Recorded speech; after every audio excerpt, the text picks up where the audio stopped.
time to go to church. It's time to ask the word. You ain't gonna find nothing in those. It's time to go to church. Stop running, it's time to go to church. Let the church say amen. It's time to go to church. Family, I want to leave you with this thought. Sometimes situations and circumstances happen in our lives that we just plain and simply don't understand.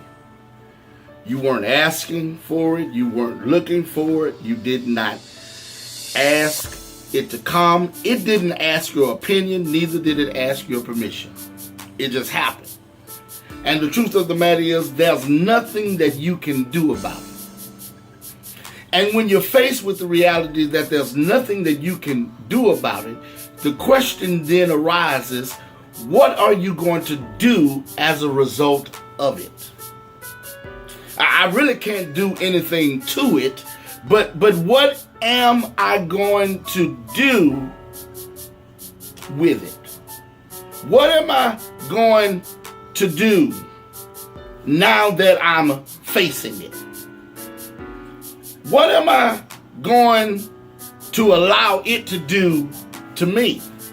Am I going to lift up my head and keep moving forward, or am I going to let this situation diminish, decimate, and destroy me? Am I going to spend all of my time crying and lamenting, why me? Or am I going to accept what God has allowed and continue to believe that God will take care of me? The non-believer may ask, how in the world will you look towards a God that hasn't cared anything about you? And how will you believe in the God that has allowed you to be in the situation that you are in? How can you love a God who, judging by your current situation, doesn't love you back? And there are some of us here today whose situations have changed since last we met.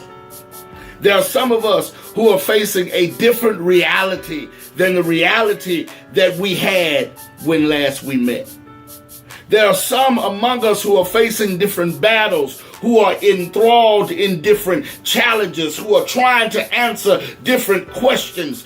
You have been dealt a hand from life that you would prefer not to have to play.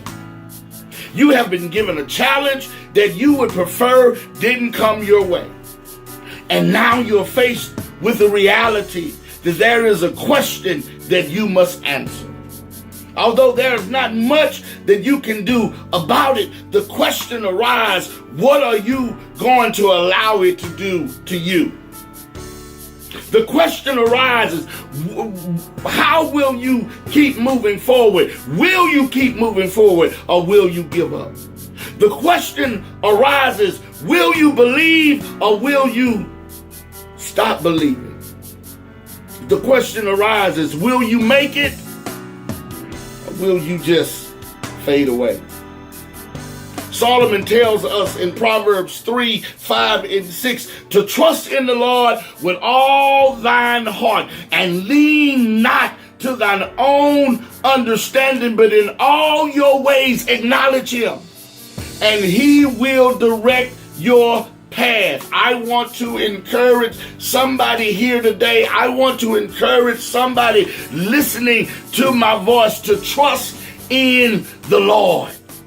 You may be saying, how can I trust in the Lord when it appears that the Lord is so far away from me? How can I trust in the Lord when it appears that the Lord has left me by myself? How can I trust in the Lord when it appears that the Lord has turned his back on me? Let me tell you something. The reason why you feel that way is because you're trying to trust, you're trying to understand an infinite God with your finite mind. Let me say that again. The reason why you and I feel that way is because we're trying to understand an infinite God with our finite mind.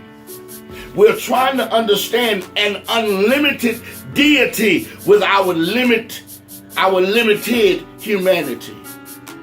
no matter what you do or how hard you try, there is no way that you nor I can understand God's proclivities nor his penchants. But we must stand on our unyielding faith and say to God that I will trust you. Even when I don't understand you, I will trust you.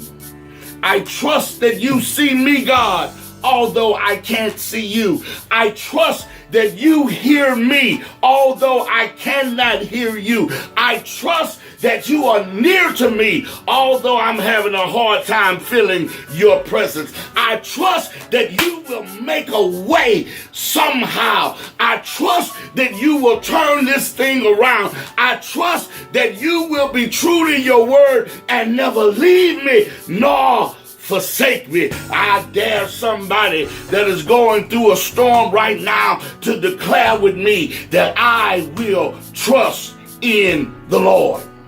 I don't understand what he's doing, but I'll trust him. I don't know why he's letting me go through this, but I'll trust him. I don't understand what he's doing in my life right now, but I'll trust him. I don't know what the end is going to be, but one thing I will do, I will trust in the Lord.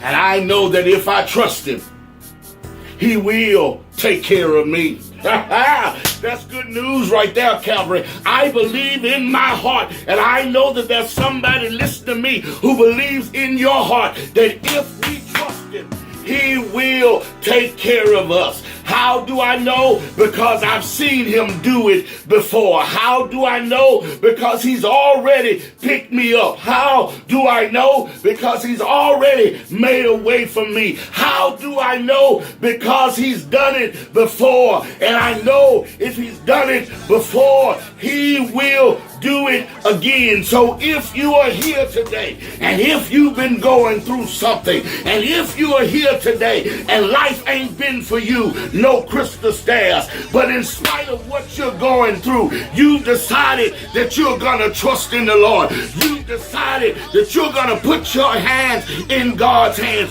You've decided that while you're trying to figure it out, God has already worked it out. You've decided he didn't bring you this far to leave you by yourself. Grab a neighbor, tell him I will trust in the Lord with all mine heart and lean not unto my own understanding. In all my ways I will acknowledge him, and he shall direct my path. And if you know he's gonna take care of you, and if you know he's gonna make a way for you, and if you know he didn't bring you this far to leave you by yourself, put your hands together, lift your hands, give God some praise. Come on in this house, let's have some church.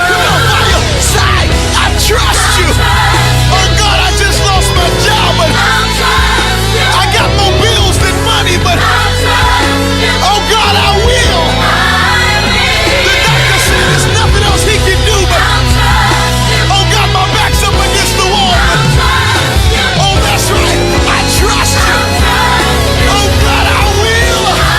This is why God will make a way out of no way. I know he will. God will make a way. I know some of you are wondering, why does not Pastor have his Astros jersey on today? Well, since the last time we met, they've lost 2 games in the World Series, and I told you that when they started losing, we were going to have to do something a little bit different.